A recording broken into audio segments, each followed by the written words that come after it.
Hello and welcome back to another video. This is the fourth video in a series all about getting into the games industry. And in the previous one, I made the point that you may be able to just take your current skills and experience and head straight into the games industry.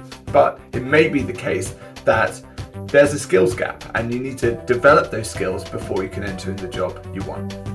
The first one I'll talk about, I feel, is an obvious one. I think that's to get a degree or some form of higher education in the field that you want. For example, game development, game design, art, etc. Look for those courses and universities that have partnerships with companies in the industry. I think getting a 3 or 4 year degree and filling in some of the gaps with real internships and work experience is incredibly valuable.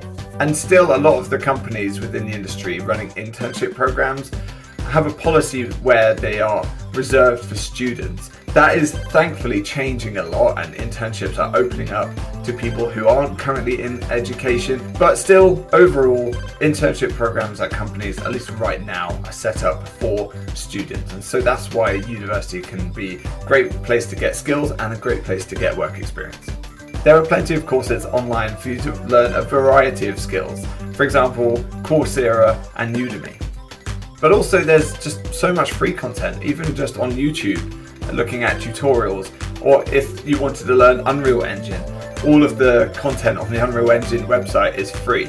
Building something on the side and perhaps starting to build a portfolio is also a great way to build real experience, and you can show employers during the interview process or in your application your side projects.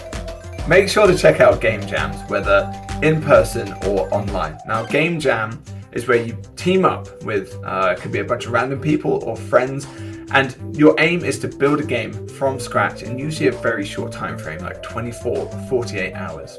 The great thing about game jams is that it's a brilliant way to gain experience, and also you can do many of them due to the short time frame.